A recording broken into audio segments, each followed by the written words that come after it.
네, 반갑습니다. 오늘 이제 첫 번째로 CCPS 소개시켜 드릴 책은 이 책인데요. 네, 보이시나요? 제목은 Recognizing Catastrophic Incident Warning Sign in the Process Industry 이렇게 되어 있습니다. 그래서 뭐 출판사는 윌리로 되어 있고요. 미국 화학공정안전센터가 이제 CCPS거든요. 그래서 CCPS에서 출간한 책입니다. 그래서 이 책은 이제 굳이 이제 번역을 하자면 프로세스 인더스트리라고 한다면 공정장치 산업입니다. 그래서 아주 큰 대형 화학 플랜트죠. 예를 들면 석유화학 플랜트라든지 정유공장이라든지 그런 플랜트라고 할 수 있고요. 그리고 커테스트로픽 인시던트라고 되어 있는 부분, 뭐 대형 재난이나 참사를 얘기하는데 이런 그 장치 산업에서의 대형 재난이라고 하면 주로 화재나 폭발 등을 들 수 있습니다. 더구나 석유화학 정유공장 같은 경우에는 베퍼 클라우드 익스플로전 VC라든지 증기음 폭발이죠. 또는 블레비 같은 그런 그 재난을 얘기하는 것으로 인식하시면 될 것 같고요. 그리고 워닝 사인이라고 한다면 어떤 이제 전조 신호나 경고 신호라고 볼 수 있습니다. 그리고 레코그나이징은 이제 인지하다 그런 뜻이잖아요. 그래서 화학 장치 산업에서의 대형 재난 사고의 전조 신호에 대한 인식 또는 인지 뭐 그런 제목을 갖고 있습니다.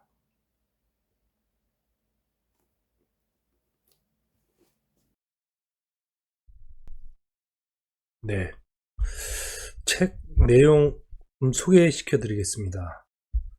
그래서 뭐 요 책 표지에 있는 Recognizing Catastrophic Incident Warning Signs in the Process Industries 이렇게 제목 되어 있고요. 목차 좀 잠깐 보겠습니다. 목차는 뭐 커버 페이지 포함해서 서문 그리고 챕터가 이제 도입 부분이 먼저 나오고요. 그리고 안에 내용을 보면 PSM이죠. Process Safety Management, 공정안전 관리에 대한 내용. 그리고 Normalization of Deviance는 비정상의 정상화라고 하는 거거든요. 이 부분은 이제 콜롬비아 사고에 대한 예를 여기서 이제 책에서 소개를 하고 있는데요. 어떤 비정상적인 상황이 계속 사고로 이어지지 않는 경우에 정상적인 상황으로 인식이 되는 뭐 그런 상황을 얘기하는 겁니다. 그리고 나머지 부분은 뭐 RBPS 위험 기반 공정 안전 부분 그런 내용들이 나오고요. 그리고 이 각 챕터마다 여기 보시면 이제 케이스 스터디가 나오는데 첫 번째 케이스 스터디는 인도에 있는 독성가스 누출 사고. 이거 어디 사고죠? 맞습니다. 인도 보팔 사고에 대한 내용이에요. 이소시아네이트, 메틸렌 디이소시아네이트, MIC라고 하죠. 그게 이제 누출이 되어서 인근 마을에 있는 주민뿐만이 아니고 토양까지 오염을 시킨 사고로 최악의 그 독성가스 누출 사고로 기록이 되었습니다. 그때 발생되었던 소송 사고는 현재까지도 이제 계속 진행되는 상황이고요. 챕터 2번 부분은 인시던트 메카닉, 챕터 3는 그 리더십과 문화 부분입니다. 공정안전 문화 쪽이요. 챕터 4는 그 교육과 이제 교육 역량에 대한 것인데요. 이제 트레이닝 앤 컴피턴스 이런 내용들을 담고 있고요. 챕터 5번 부분은 공정안전 자료입니다. 프로세스 인포메이션으로 되어 있고요. 공정안전 자료가 미흡해서, 공정안전 자료라고 한다면 각종 도면입니다. PNID, PFD, MSDS까지 그런 것에 대한 내용이고요. 그래서 이 케이스 스터디는 앞서 말씀드렸던 챕터 2번, 3번, 4번 각각의 밑에 보면 케이스 스터디가 하나씩 들어 있습니다. 그래서 이제 어떤 의미냐면 챕터 2번에 보면 인시던트 메카닉, 인시던트 메카닉 이 챕터 카테고리 안에 있는 그런 전조 신호를 무시했던 결과, 또는 전조 신호를 미처 레코그나이징, 인지하지 못해서 사고가 이어졌다, 이런 이제 논조로 케이스 스터디를 밑에다 담은 겁니다.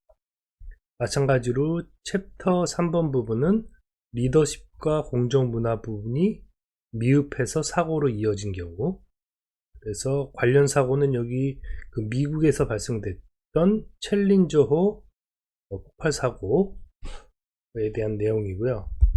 그렇다면 마찬가지로 이제 챕터 4번 부분은 교육 및 역량이 부족해서 발생됐던 대표적인 사고 사례 케이스 스터디는 호주에 있는 가스 플랜트에서 발생된 증기윤 폭발, 이런 식입니다. 다시 돌아서 말씀드리면 챕터 5번 부분 공정안전 자료, 이게 미흡해서 발생됐던 사고들은, 사고의 대표적인 예는 영국에 있었던 배치 스틸 공장에서 발생된 화재와 폭발 사고에 대한 내용이고요.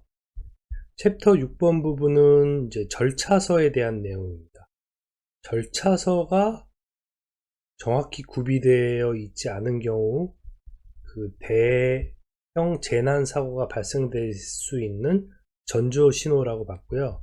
거기에 대한 케이스 스터디는 우크라이나에 있는 원자력 공장이죠. 체르노빌 멜트다운 앤 스플로전 폭발 사고에 대한 내용을 실었고요. 챕터 7번 부분은 Asset Integrity라고 되어 있는데요. 이것은 이제 해석하자면 이제 자산 무결성이라고 할 수 있습니다. 국내 이제 PSM 공정안전관리 제도에서 본다면 설비 유지 보수 관리에 대한 내용입니다. 그래서 설비 유지 보수 관리를 적정한 주기에, 또한 각 해당 주기에 제대로 된 설비 유지 보수에 대한 실시가 되어야 하는데, 그런 것들이 미흡했을 때 발생된 사고들에 대한 워닝 사인, 경고 신호에 대한 내용이고요. 거기에 상응되는 사고는 미국에 있었던 정유공장 납사 부분에 발생됐던 화재를 예를 들고 있습니다. 다음은 8번째 챕터 부분인데요. 이것은 이제 위험성 평가와 변경 관리에 대한 내용입니다. 그래서 Analyzing Risk and Managing Change, 이렇게 되어 있습니다. 한마디로 Analyzing Risk는 위험성 평가고요. 그리고 Managing Change는 Management of Change라고 하는 MOC라고도 하죠. 변경 관리에 대한 내용입니다. 그래서 그런 것들이 미흡했을 때 사고가 발생되는 전조 신호로 인지하여야 된다, 그런 논리고요. 관련 사고는 영국에 있었던 플릭스버로에서 발생된 큰 재해였죠. 그래서 사이클로헥산 폭발 사고에 대한 예를 들고 있고요. 그리고 9번째는 오딧, 감사를 실시할 때 미흡하거나 적절하지 못한 감사, 또는 감사는 적절하게 시행이 되었지만 거기서 지적했던 권고사항에 대한 이행이 미흡해서 발생되는 부분, 이런 것들을 다 전조신호라고 봤고요. 한마디로 이제 그런 것들이 잘 이행되지 않는 사업장은 짧은 시일 내에 또는 뭐 길게 보았을 때도 대재해의 그 전조 신호 측면에서 볼 때 아주 취약하다는 그 의미로 받아들이시면 된다. 그런 그 논조입니다. 그래서 그 감사가 미흡해서 발생된 사고의 대표적인 예로는 영국에서 발생되었던 그 화학 창고에서의 화재를 예를 들고 있습니다.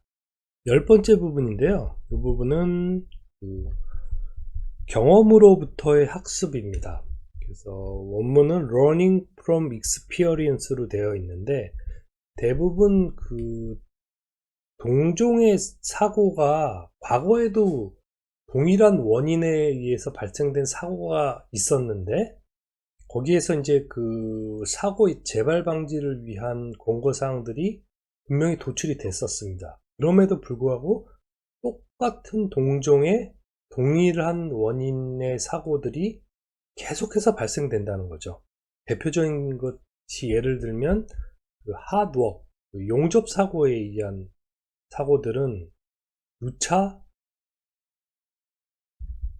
가연성 가스 테스트를 사전에 용접 작업 전에 실시하지 못해서 발생되는 사고들 문제점으로 지적을 하곤 하는데, 계속적으로 그런 부분에 대한 이행이 부족해서 사고는 계속 주기적으로도 발생이 되어 왔습니다. 그런 내용들이고요. 그리고 요 전조 신호에서 11번 부분, 그 챕터 11번 부분은요, 물리적인 전조 신호들이에요. 그래서 이제 피지컬 워닝 사인으로 되어 있는데, 그 사고에 대한 전조 신호에서 이 물리적인 전조 신호들은 사실 그 육안으로 잘 눈에 띄기 때문에 알아채기가 쉽습니다. 인지하기가 쉽다는 거죠. 그래서 그런 사고들을 예를 든다면, 안에 그 현장을 뭐 이런 그 화학 플랜트들을 돌아보았을 때 부식이 많이 발생되었다든지, 또는 그 배수 있는 그런 배수로 상황이나 이런 것들에 러버 매트, 고무 매트가 배수가 돼야 될 그런 부분에 씌워져 있다든지, 그런 것들은 그 육안으로 보았을 때도 다른 사업장보다 그 사고에 대한 전조 신호로 될 수 있는 그 물리적인 신호들이 많이 눈에 띄는 거다, 이렇게 이해하실 수 있을 것 같고요. 관련 물리적인 전조 신호에 의한 사고는 그 미국에서 발생됐던 그 수지 플랜트에서의 분진 폭발 사고를 예로 들고 있습니다. 그래서 이런 순서로 이제 목차는 진행되고 있고요.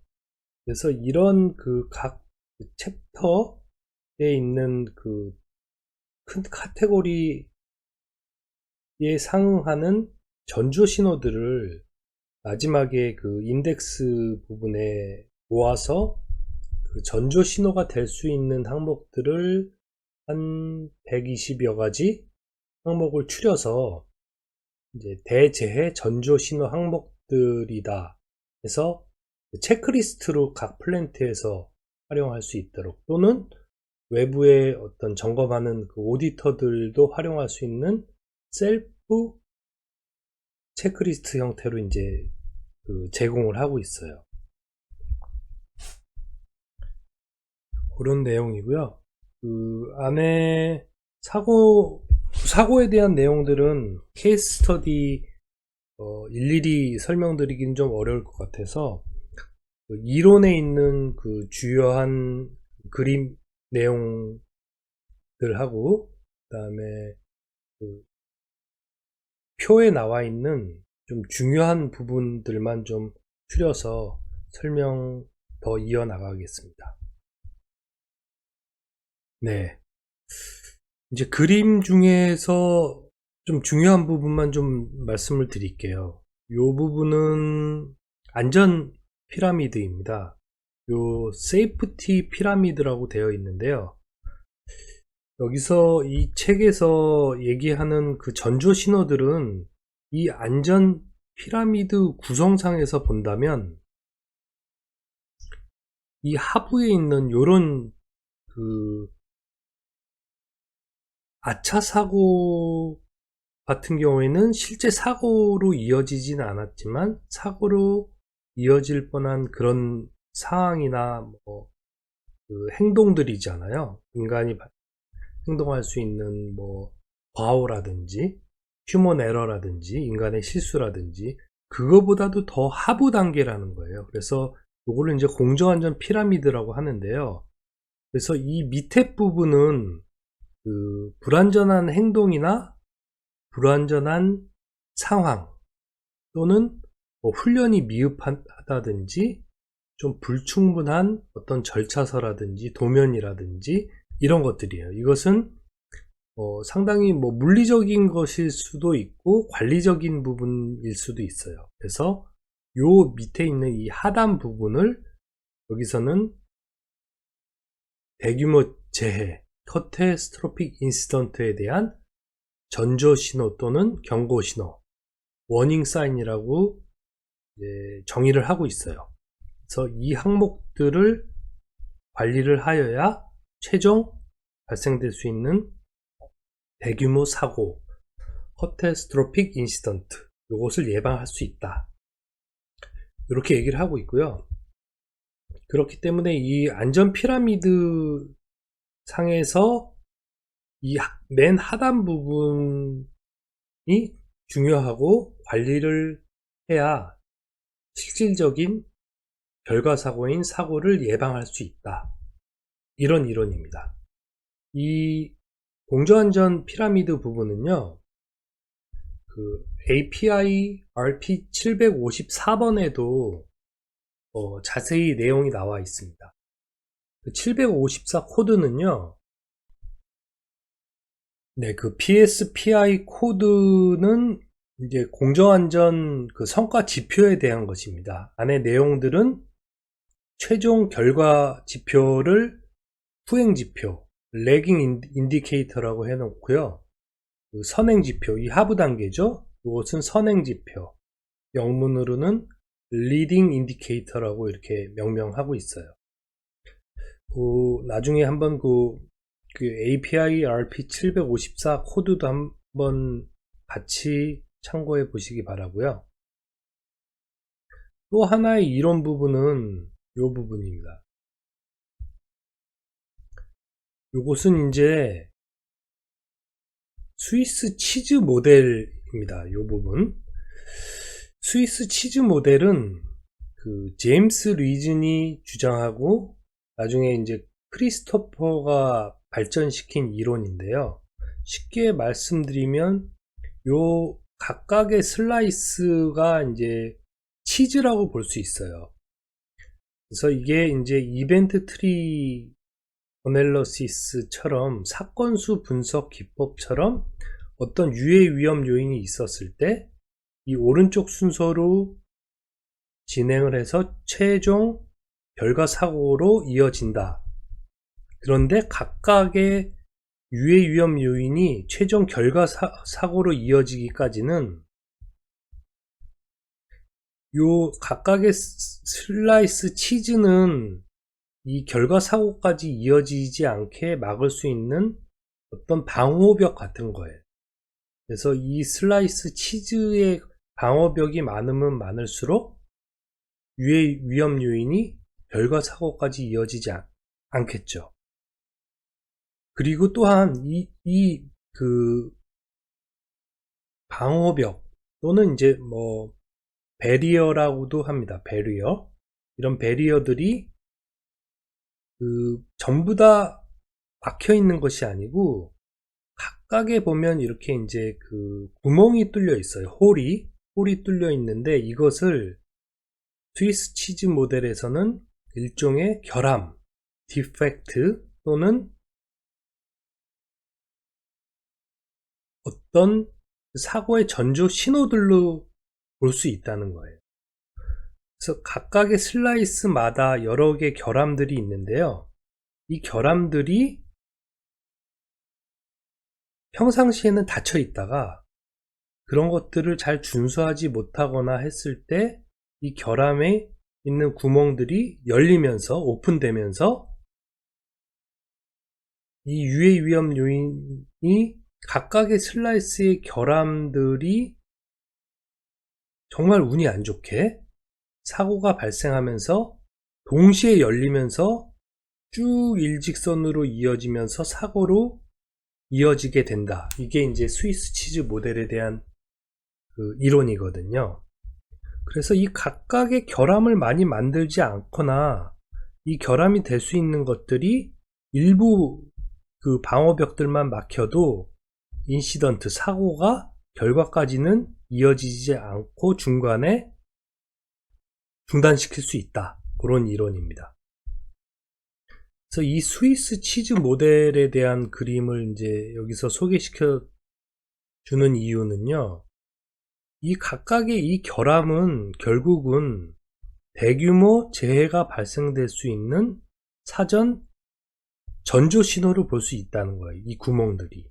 또는 API 코드로 보면 선행지표, 리딩 인디케이터로 볼 수 있다는 겁니다. 그래서 이런 것들을 잘 뽑아서 그런 것들이 이게 사고로 이어질 수 있는 전조 신호가 될 수 있는 그런 것들이라는 것을 플랜트 관계자들이 인지를 해야 된다는 거예요. 그것이 이제 이 책의 가장 중요한 논점입니다. 그래서 여기 한번 보시면 이 결함이 될 수 있는 것들은 뭐 휴먼 에러라든지 인간의 과오 또는 어떤 중요한 결정을 하는 데 있어서 관리자의 결정, 잘못된 결정 그런 것들이 될 수 있고요. 그리고 뭐 장비가 고장이 났다든지 장비가 오작동 됐다든지 그런 것들은 이제 당연히 이제 물리적인 그 전조 신호가 되겠죠. 그리고 그 어떤 그 지식적인 그 부족함, 능력의 부족함 이런 것들도 될 수 있고요. 그리고 그 관리 시스템이 그 부정확하다든지 그런 것들, 그리고 위험성 평가가 잘못되어 있다든지 그 변경 관리에 대한 인지를 하지 못해서 그런 것들 또한 전조 신호가 될 수 있고요. 그리고 과거에 이제 사고에 대한 경험이라든지 또는 외부 오디터들의 공고사항을 적절하게 이행하지 못하는 것, 이런 관리적인 측면까지 모두 이 전조 신호를 볼 수 있다는 거예요. 또 말씀드리고요. 그리고 이제 이 부분은요, 사고의 원인을 분석해서 동일한 유형의 사고가 발생되지 않도록 예방을 해야 하는 것이 아주 중요한데요. 그러기 위해서는 어떤 사고가 발생하기 직전에서 시간적으로 근접했던 원인들만 주요 사고 원인으로 이제 그 결과를 내서는 안 되고요. 근본 원인 분석이 되어야 된다는 겁니다. 근본 원인 분석은요, 루트 코즈 어널리시스라고 이해를 하시면 돼요. 그래서 우리나라 말로 번역을 한다면 근본 원인 분석, RCA 기법이라고 하거든요. 그래서 그런 기법들입니다. 요거는 좀 결함수 분석 기법하고도 좀 유사한데요. 그런 내용들에 대한 그 RCA 기법을 통해서 모든 원인이 됐던 그 사고에 기여됐던 전조 신호나 근본 원인들은 모두 다 도출해야 된다는 것이 이 본책의 이론입니다. 네. 이 다음 표 한번 보시겠습니까? 요거는 이제 그 위험 기반 공정 안전. 제가 다른 영상에서도 말씀드렸듯이 그 차세대 공정 안전 관리, 즉 PSM 시스템이라고 불리우는 건데요. 여기서도 리스크 베이스드 프로세스 세이프티 4필러, 4개의 기둥과 20개의 요소들로 구성된 이런 것들도 여기 이 책에서는 사고의 전조 신호와 관련이 되어 있는 것이라고 얘기를 하고 있습니다. 그래서 참고로 말씀드리면 첫 번째 기둥은 프로세스 세이프티 공정 안전에 대한 헌신에 대한 내용들을 담고 있고요. 안에 내용은 뭐 공정 안전 문화라든지 표준 준수라든지 공정 안전에 대한 역량, 그리고 작업자의 참여, 이런 것들에 대한 내용을 담고 있고요. 두 번째 기둥은 위험성 평가에 관련된 내용들입니다. 이해를 하시면 될 것 같고요.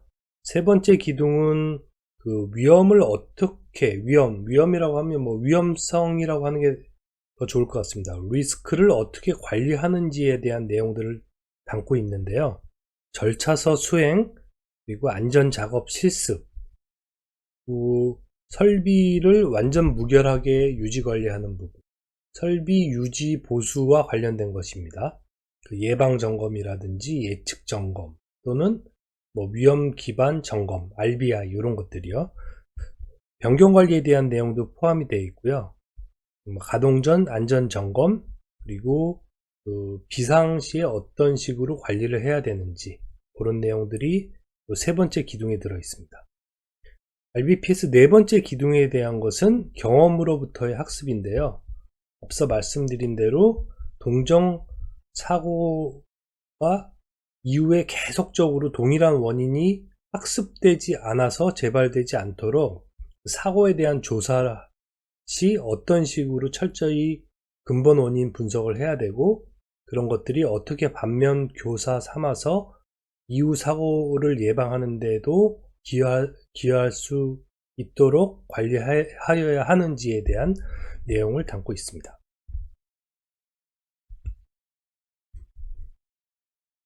네, 다음 테이블 1-3 부분은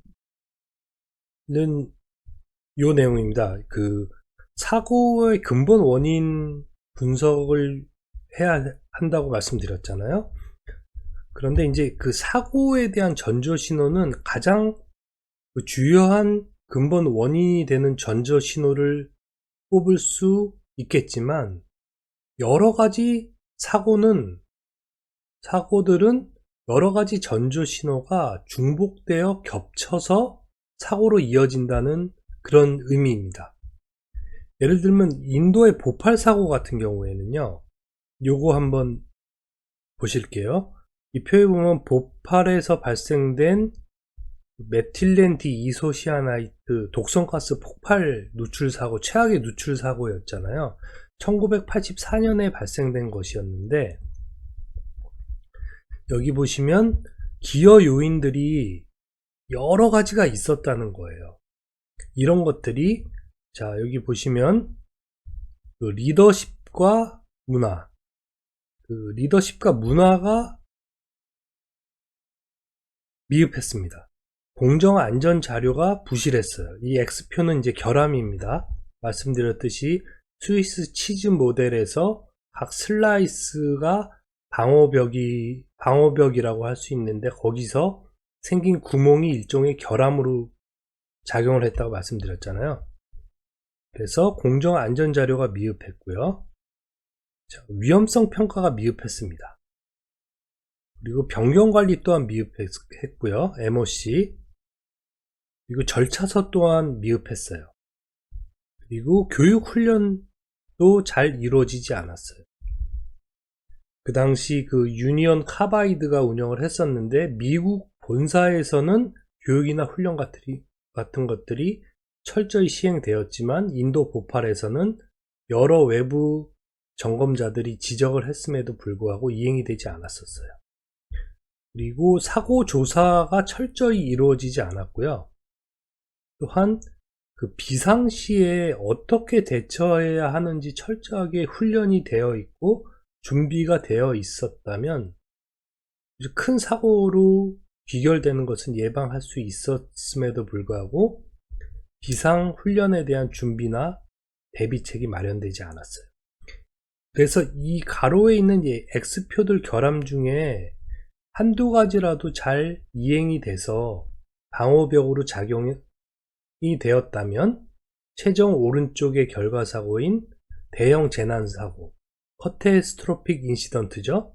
이런 사고로 이어지지 않았을 거다, 이런 의미입니다. 그래서 이 기여 요소 분석법은요, 그 사고가 발생된 기여 요소 요인들을 전부 다 이렇게 리스트업해서 교훈으로 삼는 거예요. 그리고 이것을 체크리스트상 전조신호로 뽑는 것이죠.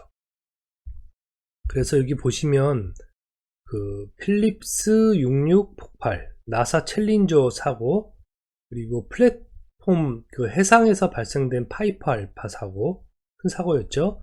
체르노빌 폭발 사고, 롱포드에 발생된 폭발, 중국 진진에서 발생됐던 폭발 사고, 말씀드렸던 보팔의 독성가스 누출, 이런 사고들 모두 이런 기여 요소 분석법으로 보면 어떠한 카테고리에 있는 것들이 그 결함으로 작용했고 전조신호로 작용이 되었는지를 이 표에서 한눈에 아실 수 있을 겁니다.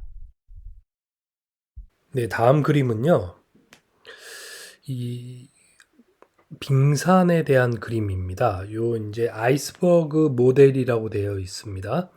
그래서 요 그림에서 잠깐 이제 보시면 그 실질적으로 육안으로 탐지가 가능한 물리적인 원인은 이렇게 그 전체 빙산의 면적에 비하면 아주 일부에 불과하다는 거죠.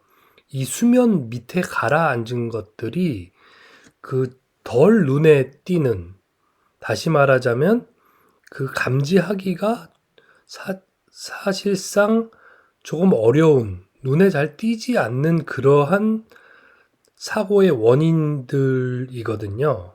그래서 이러한 원인들, 경미하거나 뭐 크게 문제가 되지 않는다고 생각하는 그런 것들을 일종의 사고에 대한 징후 또는 전조신호, 경고신호라고 할 수 있습니다. 그래서 이제 이 빙산의 일각에서 육안에서 보이는 그 수면 위에서 보이는 것은 전체 전조신호가 될 수 있는 많은 면적에 가라앉아 있는 그 빙산에 비해서는 아주 일부이기 때문에 많은 면적 전체를 볼 수 있는 그런 그 인사이트, 해안을 가져야 한다. 그러한 부분이 바로 대형 재해로 이어질 수 있는 전조 신호이다. 이렇게 이제 이론에서 설명하고 있습니다. 그래서 이제 마지막은요. 자, 이제 마지막으로 이제 오늘 그 책의 내용에 있어서는 이제 하이라이트라고 할 수 있는데요. 마지막 그 어펜딕스 쪽에 어펜딕스 A, 그러니까 이제 부록이죠. 여기에다가 이제 실어놨습니다. 이제 제목은 Incident Warning Sign Self Assessment Tool이라고 해서요. 사고의 전조 신호가 될 수 있는 자체적인 평가 툴, 체크리스트라고 할 수 있어요. 일종의. 그래서 크게 카테고리는 뭐 리더십과 문화, 뭐 위험성 평가, 뭐 물리적인 전조 신호, 자산 무결성, 뭐 이제 이런 식으로 나눠져 있는데요. 요것을 이제 가장 이제 중요한 부분이니까 이 책에서 이제 여러 가지 케이스 스터디 등을 통해서 뽑아낸 그 주옥과 같은 전조 신호들이거든요. 전체는 한 120여 가지 전조 신호 개수가 되는 것 같습니다. 그래서 이제 그 부분을 마지막으로 한번 말씀드려 볼게요. 이제 영문으로 되어 있는데 한역해서 좀 말씀드려 보면은 이제 먼저 큰 카테고리로 보면 리더십과 문화 부분입니다. 예를 들면 이제 그 안전 운전 범위를 벗어나는 운전을 용인한다. 직무 역할과 책임이 잘 정의되어 있지 않고 혼란스럽고 명확하지 않다. 외부로부터 또는 인근 회사 및 지역 회사에서 부정적인 불평사항들이 만연하다. 또한 근로자들이 매우 피로해 보인다. 산업 안전, 개인 안전과 공정 안전을 구별하지 못하고 혼동하는 것이 사업장 내 널리 만연되어 있다. 조직 변경이나 개편이 자주 이루어진다. 공정 안전 예산이 계속 축소되고 있다. 이런 것들입니다. 예를 들면 다음 부분은 요 트레이닝 앤 컴피턴시, 그러니까 이제 교육과 그 역량에 대한 부분입니다. 이런 부분도 이러한 부분들이 결함이 있는 사업장들이 대형 재해로 이어지곤 했다. 이제 이런 이제 논조죠. 그런 안에 있는 내용들을 이제 잠깐 살펴보면 플랜트 내에서 발생 가능한 비극적인 사건 및 그 특성에 대해서 훈련하지 않는다. 공정 운전 및 관련된 물질의 위험성 교육이 부실하다. 공식적인 교육 프로그램이 효과적이지 못하거나 없다. 사업장 화학 공정에 대한 교육 훈련이 부족하다. 공정 안전 시스템에 대한 공식적인 훈련이 없다. 근로자 이행 활동의 에러가 빈번하게 발생한다. 공정운전 이상이나 또는 특이한 사건이 발생하면 운전원들이 해결책을 몰라 우왕좌왕하곤 한다.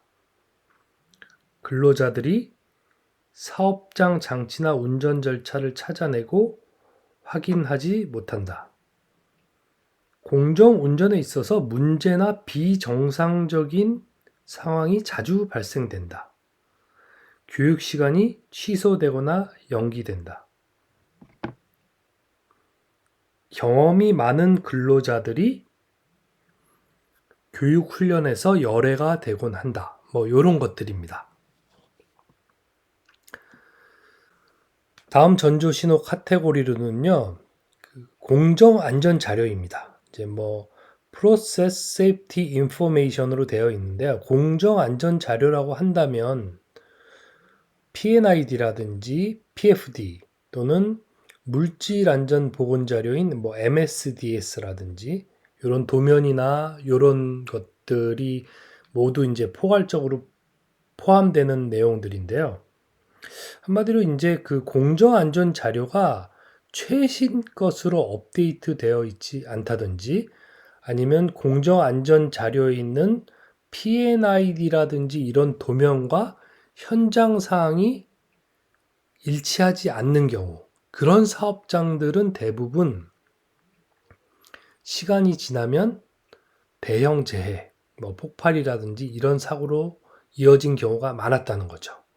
또는 현재는 그런 사고로 이어지지 않았지만 먼 장래에는 그런 대형 재해가 발생될 확률이 이제 높다는 그런 의미입니다.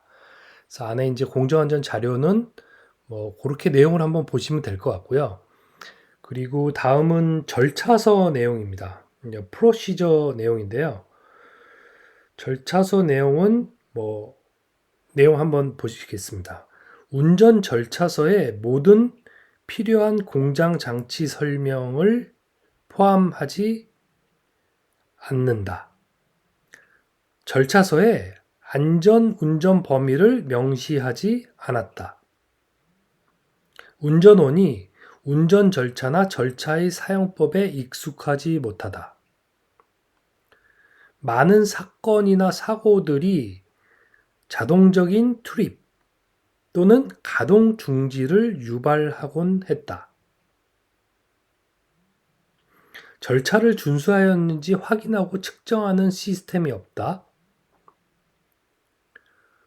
사업장 출입 절차를 지속적으로 적용하거나 시행하지 않는다.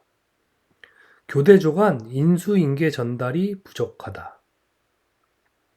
회사 안전 절차를 준수하지 않는 것이 허용되곤 한다. 작업 허가 시스템 절차 이행에 만성적인 문제가 있다. 회사 내 절차서, 안전 운전 정비 절차서를 포함해서 이러한 절차서가 부족하거나 부실하다. 절차서를 작성해서 사용해야 하는 작업 및 활동이 무엇인지 결정하는 시스템이 없다. 절차서 작성이나 개정하는 문서관리 절차 및 형식 지침이 수립되지 않았다. 이런 것들입니다. 이제 절차서 부분. 이제 다음은 그 자산 무결성인데요. 영문은 Asset Integrity 이렇게 되어 있습니다. 자산 무결성은 공정안전보고서 PSM에 있는 항목으로 본다면 설비 유지 보수 지침이라고 이해하시면 될 것 같아요. 한마디로 그 예방 점검이나 예측 점검 같은 것이 주기적으로 실시되지 않거나 주기적으로 실시된다고 하더라도 형식적이거나 부실하게 실시되는 경우, 그런 경우가 대형 재해로 이어지는 전조신호로 작용되어 대형 재해로 이어지는 사례들이 케이스 스터디상 많았다는 것입니다. 몇 가지만 제가 좀 예를 들어볼게요. 자산 무결성 부분은 안전장치에 결함이 있는 줄 알면서도 운전을 계속한다. 장치의 점검 기한이 지난 경우가 많다. 안전밸브 테스트 기간이 지난 경우가 눈에 띈다. 플랜트 내에 공식적인 유지보수 프로그램이 없다. 고장 날 때까지의 철학이 존재한다. 자주 다음 예산 주기까지 유지보수를 연기하곤 한다. 비용 절감을 위해 예방 정비 활동을 축소한다. 기계적인 고장이 많고 반복적으로 발생한다. 경보 및 안전 시스템을 자주 바이패스한다. 중요한 안전 시스템이 올바로 작동하지 않거나 테스트하지 않는다. 장치의 중요도를 정하는 관행이 부적절하거나 없다. 운전 중인 장치에서 작업을 진행한다. 임시 보수 또는 수준 이하의 보수가 자주 이루어진다. 예방 정비 이행에 있어 일관성이 없다. 장치 유지 보수 기록을 최신본으로 개정하지 않는다. 이거보다 이제 더 많은데요. 이제 그런 내용들로 이제 구성이 되어 있습니다. 다음번 큰 카테고리는 감사입니다. 원문에는 오디스로 되어 있습니다. 이 오딧 부분은요, 그 내부적인 그 점검에 의한 오딧이든 외부 전문가에 의한 오딧이든 그 당시에 나오는 이제 권고사항들이 오랫동안 이행되지 않고 미이행 권장사항으로 남아있다든지요. 아니면 그냥 인허가나 이제 보여주기 위한 형식적인 오딧이 시행되는 경우, 이제 그런 경우들이 많습니다. 그런 경우에 사고로 이어지는 경우가 많다. 이렇게 되어 있습니다. 몇 가지만 예를 한번 들어볼게요. 감사는 현장 확인 검증이 부족한 경우가 많다. 이전 감사의 시정 조치나 권장사항 등이 아직도 진행 중이다. 감사 결과를 경영진과 함께 검토되지 않는다. 벌금과 소환장을 자주 받는다. 부정적인 외부 불평을 많이 듣는다. 감사 보고서를 모든 관련되는 직원들에게 공유하지 않는다. 감사는 개선이 필요한 사항보다 잘된 내용에 초점을 맞추는 경우가 많다. 본사의 공정안전관리 지침이 그 각 해당 지역 사이트의 문화자원에는 적용되지 않는다. 이런 것들입니다. 이렇게 이해를 하시면 될 것 같고요. 다음은 이 부분 앞서 있었던 큰 카테고리인데요. 위험성 평가입니다. 원문에는 Analyzing Risk and Managing Change 이렇게 되어 있습니다. 위험성 평가 및 변경 관리에 대한 건데요. 위험성 평가 및 변경 관리를 철저히 하지 않는 경우, 그것들은 커다란 대형 재해가 발생될 수 있는 전조 신호로 작용될 수 있다는 것입니다. 몇 가지 위험성 평가 및 변경 관리 전조 신호 예를 한번 한약해서 말씀드려 볼게요. 공정 위험성 평가를 형식적으로 진행한다. 공정 위험성 평가 조치 항목 후속 조치를 올바로 하지 않는다. 중요한 변경에만 변경 관리 시스템을 적용한다. 불완전한 일부 항목이 완료되지 않는 변경 관리가 누적되곤 한다. 조직 변경이나 임시 변경 같은 경우에는 기간이 오래 경과하더라도 정식 변경 관리 사항에 포함시키지 않는다. 이미 정해진 결론을 뒷받침하기 위한 위험성 평가가 진행되곤 한다. 우리는 늘 이런 식으로 해 하는 의식이 만연되어 있다. 경영진은 변화를 거부한다. 변경관리 항목 검토 및 승인에서 체계성 및 엄격성이 부족하다.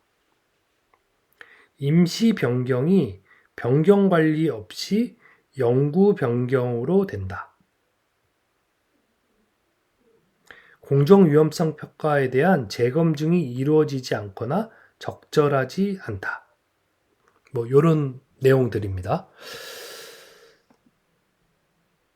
다음은 이제 경험으로부터의 학습인데요. Learning from Experience입니다. 이 경험으로부터의 학습은요, 과거로부터의 어떤 사고에 대한 교훈들이 잘 학습되지 못한다는 겁니다. 이것이 왜 중요하냐면요, 동일한 원인의 사고들이 그 당시 사고 때 이러한 부분을 예방했어야 했다고 교훈으로 충분히 주지되었음에도 불구하고 똑같은 사고가 계속적으로 주기적으로 발생한다는 거예요. 예를 들면 하독, 용접 사고에 대한 것들이 그렇습니다. 과거 40년, 50년 전에도 가연성 가스에 대한 체크를 용접 작업 전에 실시하지 않아서 점화원이 산소 공급하에 화재나 폭발로 이어진 사고들이 많았었거든요. 그래서 이제 가연성 가스 테스트를 하라고 교훈으로 권장사항을 냈지만 이후에도 가연성 가스 테스트를 실시하지 않아서 똑같은 화재나 폭발로 이어진 경우가 많았거든요. 그래서 이런 과거에 대한 경험이 학습되지 않는 것은 또 다른 대형 재해가 발생될 수 있는 전조신호라는 거예요. 몇 가지만 예로 들어볼게요. 첫 번째 말씀드렸듯이 과거의 사고가 학습되지 못한다. 누출 또는 유출, 경미한 화재 사고가 자주 발생한다. 공정 비정상 및 규격 외 제품, 오프 스펙 생산이 빈번히 발생한다. 협력업체나 도급업체 제휴율이 타 사업장에 비해서 높다.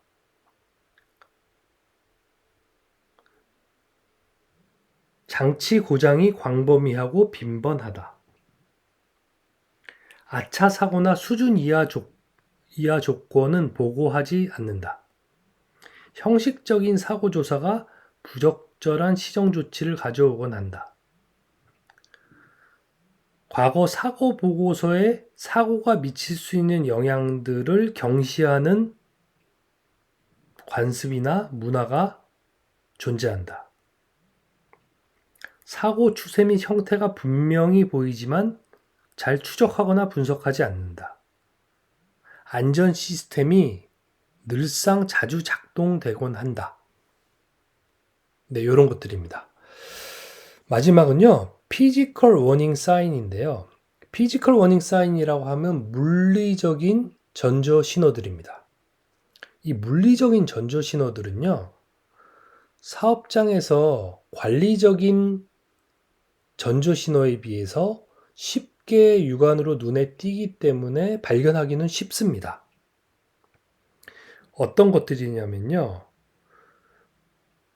다른 사업장에 비해서 부식, 이제 코로전이죠. 코로전 같은 배관이나 이런 철골 구조물의 부식 상태가 심각하다. 이런 것들은 당연히 사고에 대한 전조 신호를 볼 수 있겠죠. 또는 장치나 또는 구조물의 물리적인 손상이 자주 눈에 띈다. 누출이나 유출이 자주 발생한다. 평평한 표면이나 건물 내에 먼지가 많이 쌓여 있다. 개인 안전 보호구, 퍼스널 프로텍티브 이퀴먼트의 사용이 올바르지 않다.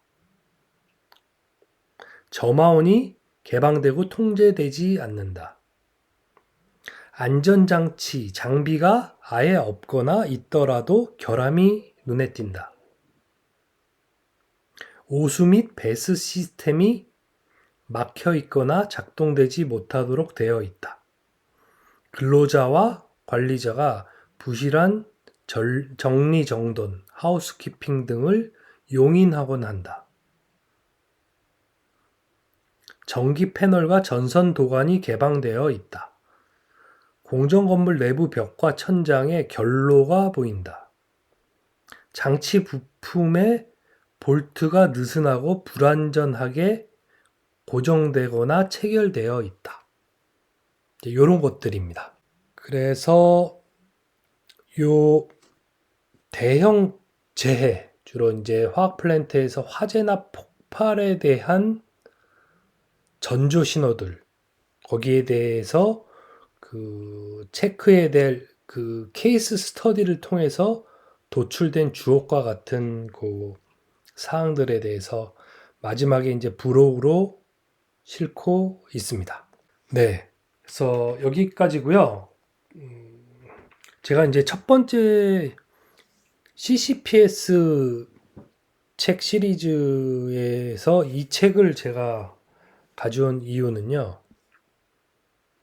제 이제 개인적인 이제 PhD 학위를 받는 데 있어서도 요 Recognizing Catastrophic Incident Warning Sign in the Process Industries, 요 책이 상당히 큰 영감을 저에겐 주어서 제가 요런 사고의 전조 신호가 될 수 있는 그런 얼마나 취약성이 있는지에 대한 지표를 정량적으로 측정할 수 있는 그런 툴을 이제 개인적으로 개발해서 일부 현장 석유화학이라든지 정유 공장에 이제 적용을 해보고 얼마나 그런 것들이 또 각 공장마다 차이가 있고, 그리고 이 전조 신호도 모든 것이 동일한 정도의 중요도를 가진 것은 아니거든요.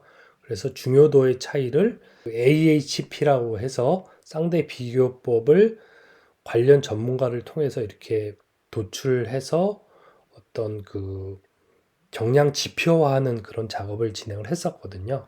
아무튼 요 CCPS 책은 나름 사고를 예방하는 데 있어서는 근본적인 사고를 예방하는 데 있어서 정말 중요한 항목들이 도출이 되어 있는 거거든요. 가끔 이제 물리적인 전조 신호 같은 경우에는 부식이라든지 현장에서 담당자라든지 직원들이 충분히 눈에 띄기 때문에 발견해서 개선을 할 수 있는데, 이 관리적인 전조 신호들은 어떻게 보면 세부적인 항목들을 도출된 것들을 면면히 살펴보게 되면 이런 것들까지 사고로 이어질 수 있는 전조 신호의 포함되어야 하는가 하는 그런 그 주옥 같은 권장사항들이 많이 있습니다. 그래서 이 전조 신호들이 모쪼록 이제 사고 예방에 있어서도 많은 도움이 될 수 있으니까요. 보다 이제 자세한 내용이 궁금하시면 요 CCPS 책을 한번 직접 사서 일독을 한번 해보시기를 권장드립니다. 네, 오늘은 여기까지입니다.